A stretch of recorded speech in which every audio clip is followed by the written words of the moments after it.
Bienvenidos oyentes de Radio Sefarad un día más a este informativo comentado por Jorge. ¿Qué tal? ¿Qué tal, Alejandro? Comenzamos con los titulares del día. Israel ofrecerá liberar prisioneros si Hamás devuelve 4 cadáveres sin ceremonia previa. Hamás está considerando entregar en secreto prisioneros asesinados. Trump deroga un memorando de Biden dirigido a Israel sobre abusos de derechos humanos con armas estadounidenses. Los hutíes lanzaron misiles contra un avión de combate y un dron estadounidense, pero fallaron. El primer ministro del Líbano dice que solo las Fuerzas Armadas del país pueden defender al país. Estos son los temas de hoy aquí en el informativo de Radio Sefarad. Israel dijo el lunes a los países mediadores que estaba dispuesto a liberar a los 602 prisioneros que debían haber sido liberados 2 días antes si Hamás devolvía inmediatamente los cuerpos de 4 rehenes que se suponía que liberaría más tarde durante la semana. Israel exigió que Hamás devuelva a los cautivos muertos sin realizar una ceremonia con los ataúdes, como hizo la semana pasada con los cuerpos de la familia Vivas y de Oded Lishif, todos ellos asesinados en cautiverio, según ha determinado Israel. Un frágil y complejo acuerdo de alto el fuego entre ambas partes implica que Hamás libere grupos de rehenes, vivos y muertos, a cambio de que Israel libere a cientos de prisioneros de seguridad que ha encarcelado, muchos de los cuales cumplen cadenas perpetuas por delitos de terrorismo. Sin embargo, el proceso, que se acercaba al final de la primera de 3 fases, se encontró con un obstáculo después de que Israel dijera el domingo por la mañana que no liberaría a los 602 prisioneros de seguridad si el grupo terrorista palestino no garantizaba la liberación de más rehenes y sin hacer espectáculos propagandísticos de ello, como ha sido el caso hasta ahora. Se había previsto que los prisioneros fueran liberados como parte de un acuerdo para la liberación de 6 rehenes que fueron liberados por Hamás el sábado por la mañana. Pero con los israelíes furiosos por el manejo del traslado de los cuerpos de la madre Shiri Vivas y sus 2 hijos pequeños, Ariel y Kefir, que fueron asesinados en cautiverio, y con la ira desatada por un vídeo de propaganda que mostraba a rehenes siendo llevados a ver una ceremonia en la que otros estaban siendo liberados, el primer ministro Benjamín Netanyahu dijo que Israel exigiría el fin de la fanfarria antes de reanudar la liberación de prisioneros. Un funcionario de Hamás dijo que el grupo solo entregaría los 4 rehenes muertos que aún debía devolver según la primera fase del acuerdo de tregua si Israel primero liberaba a los prisioneros de seguridad. Bueno, la verdad que estamos en un momento de mucha tensión en el cual pues los negociadores se ven limitados por las exigencias de uno y otro lado, las exigencias de Israel para que se asegure de que no va a haber este tipo de situaciones de festejos y celebraciones como las que hubieron las semanas pasadas y especialmente la última con la última entrega de los 6 rehenes vivos. En realidad en esa ceremonia estaban solamente los 3 israelíes que participaron en ella, pero la cosa se está complicando porque por otra parte Israel todavía no ha hecho efectivo de alguna manera la parte del intercambio que servía de respuesta a la liberación de 602 prisioneros en las cárceles israelíes. Hay presiones también dentro del propio gobierno israelí para que se acabe este tipo de tira y afloja y negociación con un grupo en el cual no se puede fiar nadie, como es Hamás, y que prosiga la batalla para acabar con el grupo Hamás de una vez por todas. Eso por una parte en el gobierno de Israel. Por otra parte, Hamás en estas semanas de tregua, en lugar de haberse esfumado, pues se ha vuelto a consolidar como la voz de la gente en la Franja de Gaza, lo que supone para muchas israelíes una fuente más de desánimo, es decir, de que había muchos que todavía tenían la esperanza de que, viendo a Hamás debilitado, pues el pueblo gazatí se levantara contra ellos, iría, castigándolos de alguna manera, apartándolos, pero la realidad está muy lejos de eso y Hamás en estas semanas ha vuelto a reconstruirse, no en el sentido de las mismas armas que tenía al inicio de esta guerra, pero sí en la confianza que depositan en él los habitantes de la Franja de Gaza, lo que ha llevado o que lleva a una total desconfianza no solamente en Hamás, sino en los pobladores de la Franja de Gaza por parte de una gran mayoría en la sociedad israelí y, como digo, una porción de la sociedad que antes no era mayoritaria y que ahora se está consolidando. Así que vamos a ver qué es lo que pasa. También en la próxima noticia hablamos de otras versiones que hablan de una posible liberación parcial, etcétera, para finalizar este intercambio del otro día y lograr finalizar al menos la primera fase de las 3 que consta el alto el fuego. Aunque cada vez, como decimos, en Israel hay una sensación de que aunque se acabe esta primera fase, va a ser muy difícil llegar a una segunda fase y mucho más todavía llegar a una tercera fase ya sin el intercambio de prisioneros. El grupo terrorista Hamás estaba considerando un acuerdo el lunes para transferir los cuerpos de 2 rehenes asesinados a Egipto a cambio de cientos de prisioneros que previamente habían sido programados para ser liberados, mientras mediadores internacionales buscaban salvar un debilitado acuerdo de alto el fuego en Gaza. Israel tiene retenidos a los 602 presos palestinos que debían ser liberados el sábado hasta que Hamás detenga la práctica de celebrar ceremonias elaboradas y llenas de propaganda cuando libera rehenes o transfiere los cuerpos de aquellos muertos en cautiverio. La decisión, anunciada la mañana del domingo, ha desencadenado una oleada de actividad diplomática destinada a mantener vivo el alto el fuego, y la crisis ha agravado los temores de que los negociadores no logren un acuerdo para extender el alto el fuego más allá de la fecha límite de principios de marzo y hasta una segunda fase de liberación de rehenes. Según el acuerdo actual, Hamás tiene previsto transferir los cuerpos de 4 rehenes muertos en cautiverio el jueves, lo que marca el último intercambio de rehenes y prisioneros de la primera etapa del acuerdo, que comenzó el 19 de enero. Según algunas fuentes, los mediadores están trabajando en una fórmula que podría permitir a Hamás transferir 2 de los cuerpos a Egipto tan pronto el martes, a cambio de 301 de los prisioneros liberados el sábado, y si la fórmula funciona, el proceso se repetiría para los otros 2 rehenes y los 301 prisioneros restantes.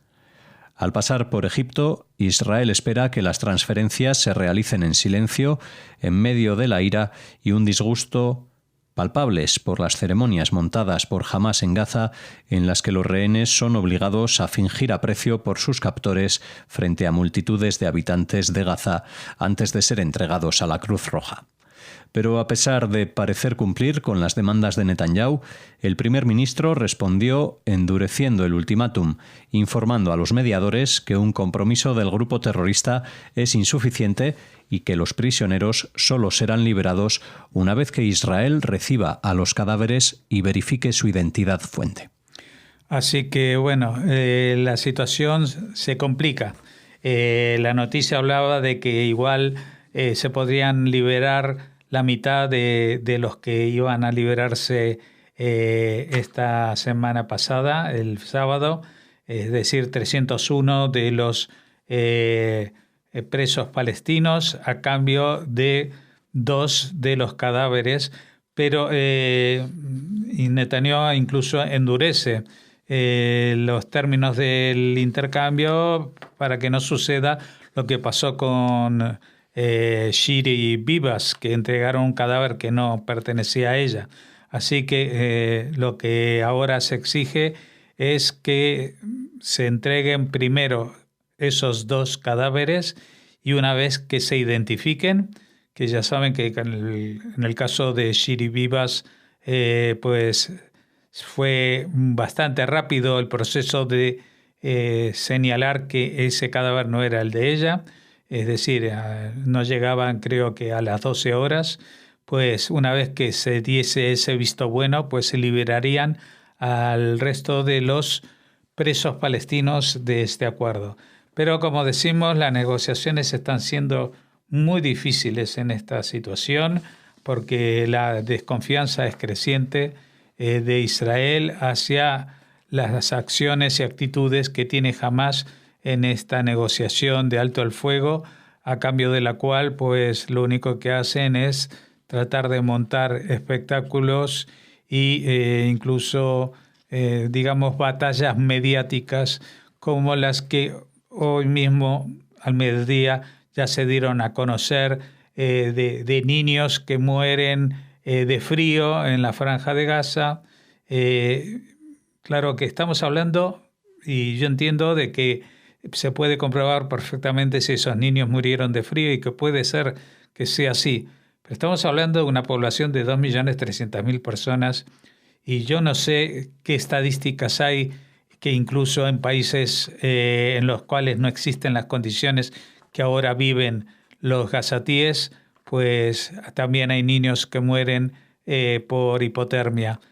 Así que no sabría decir si esta es una situación que se sale de los márgenes habituales y normales o es simplemente algo que sucede desgraciadamente en cualquier lugar, pero que aquí se está utilizando nuevamente como un arma de guerra informativa.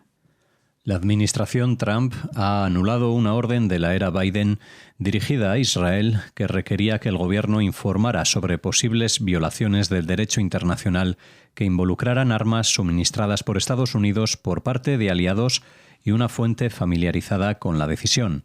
Firmado por Biden el año pasado, el Memorando de Seguridad Nacional 20 requería que todos los países que reciben armas de Estados Unidos se comprometieran por escrito a no utilizarlas para atacar a civiles ni restringir la ayuda humanitaria. Biden aceptó firmar el memorando en medio de la presión de los demócratas progresistas que buscaban específicamente frenar la asistencia militar estadounidense a Israel, argumentando que se estaba utilizando para dañar a los civiles en Gaza. Un informe de mayo de 2024 decía que Israel podría haber violado el derecho internacional humanitario, pero que los funcionarios estadounidenses no pudieron identificar casos específicos de violaciones que dañaron a civiles debido al caos de la guerra. Finalmente, este 21 de febrero, el nuevo asesor de Seguridad Nacional de la Casa Blanca, Michael Waltz, él derogó el memorando. Después de regresar al cargo el 20 de enero, el presidente Donald Trump firmó una orden ejecutiva que pedía una revisión de todos los memorandos de seguridad nacional emitidos bajo el mandato de Biden. Bueno, a ver, uno puede decir Trump es como un bulldozer, una máquina que arrolla todo lo que hizo la administración previa y en cierto sentido y en muchos aspectos seguramente tiene razón, pero en este caso es que lo que se había aceptado por la presión de los demócratas progresistas, es decir, de los miembros de su propio partido, digamos, más extremos o más cercanos a la izquierda, pues estaba minando evidentemente la capacidad de respuesta de Israel. Porque estamos hablando de que esta no es una guerra contra un país. La campaña, la guerra contra el grupo Hamás no es una guerra contra Palestina, no es una guerra contra los palestinos, sino que es una guerra contra un grupo terrorista. Y el problema es que los grupos terroristas no son un ejército y ni siquiera van vestidos de uniforme fuera de cuando quieren mostrarse para reforzar su imagen, como ha sido el caso en estos intercambios de prisioneros por secuestrados israelíes y entonces aparecen ataviados con sus uniformes, tapándose la cara, etcétera, etcétera, banderas.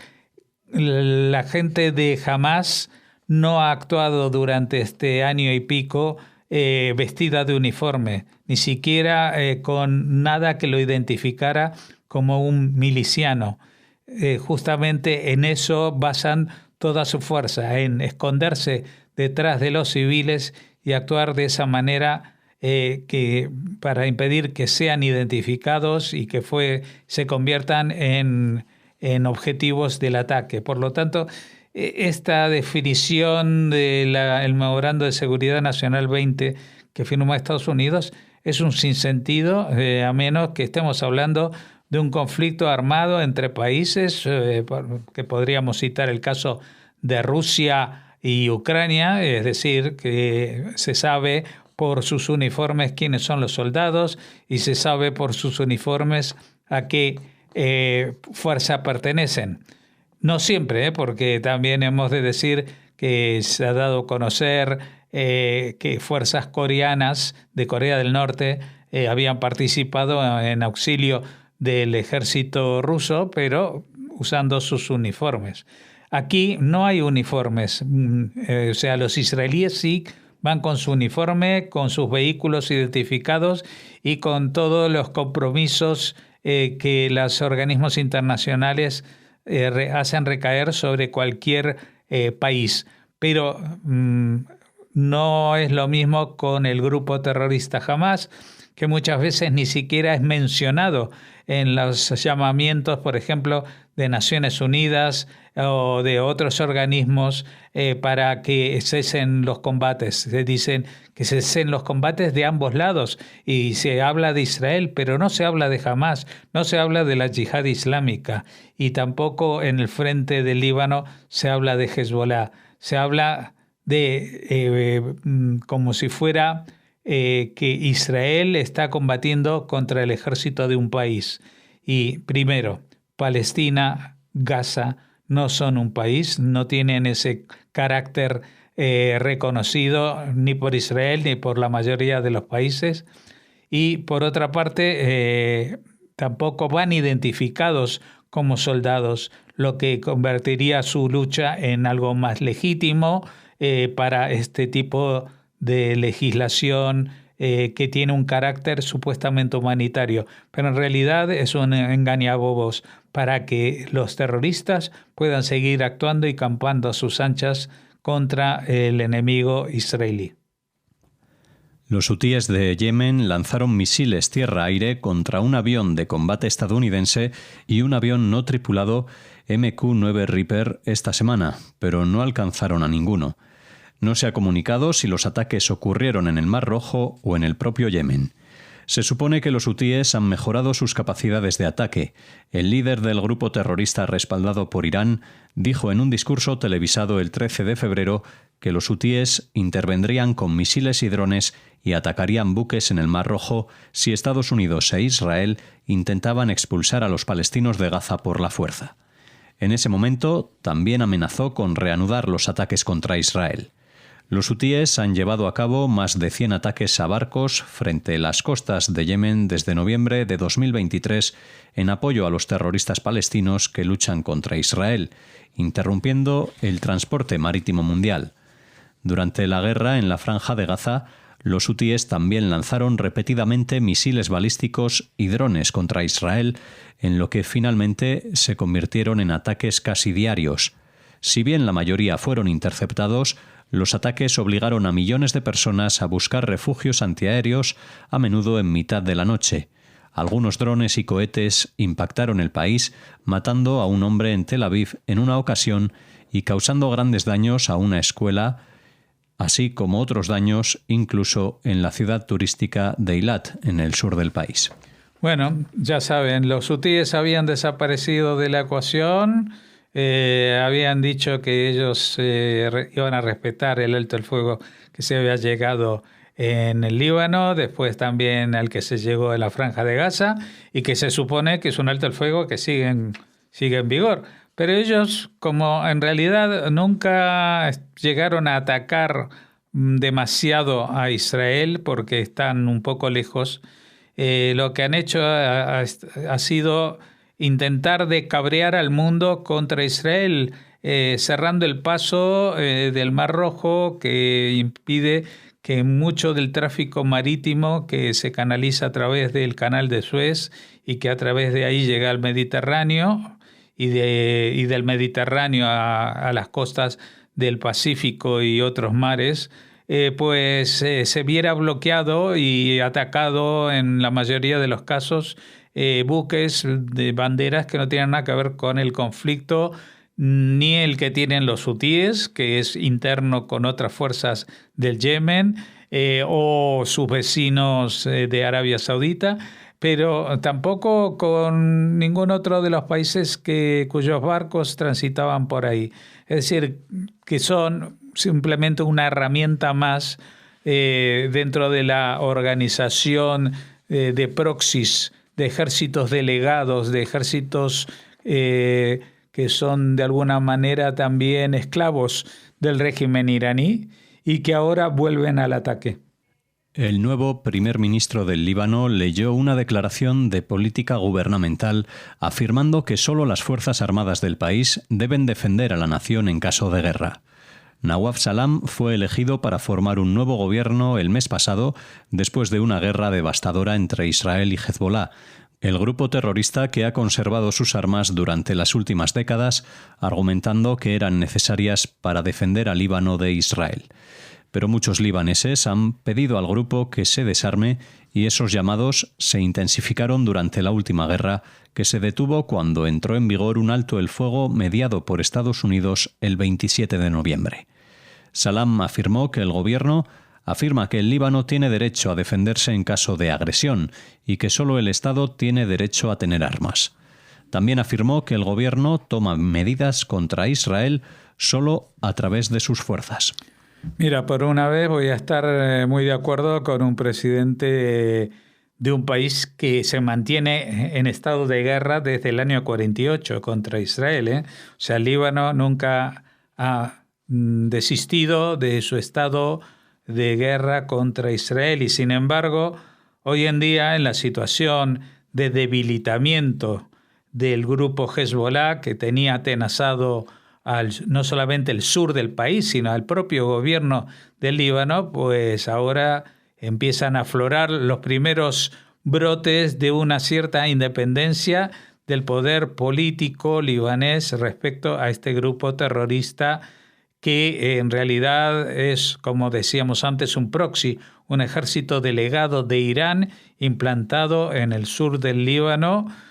justo cuando la situación bélica en principios de los años 80 llevó a la expulsión de otro grupo terrorista que dominaba el sur del Líbano y que era el partido, hoy día partido Al-Fatah, que dirige el presidente de la Autoridad Palestina, Mahmoud Abbas. Desde entonces, como decimos, ha habido una infiltración para que Hezbollah se convirtiese en una amenaza para Israel, a pesar de que, y esto hay que destacarlo, pues esa parte, Líbano, nunca formó parte de Israel y nunca Israel la reivindicó como suya, y por lo tanto esa parte del Líbano nunca formó parte de Palestina, ni siquiera de la Palestina británica. Estaba siempre formando parte de lo que antiguamente se llamaba la provincia de Siria, mientras que la provincia más al sur, la provincia de Palestina, es donde hoy en día tenemos a Israel, a Jordania y, llamémoslo así, los territorios en disputa de Cisjordania y la Franja de Gaza, pero que no tiene nada que ver esta situación con la situación de los palestinos de Cisjordania y Gaza, y por lo tanto, pues Hezbollah es simplemente un grupo ajeno que, como los hutíes que mencionábamos antes, lo único que hace es hostigar a Israel obedeciendo a su amo, que es el régimen iraní. ahora parece que los libaneses, después de la debacle que han sufrido los militantes de Hezbollah frente a Israel a finales de este año 2024, pues empiezan un poquito a levantar cabeza. Esperemos que logren por fin ser independientes de estas influencias extranjeras. Despedimos aquí el informativo de Radio Sefarad. Les esperamos mañana con más noticias.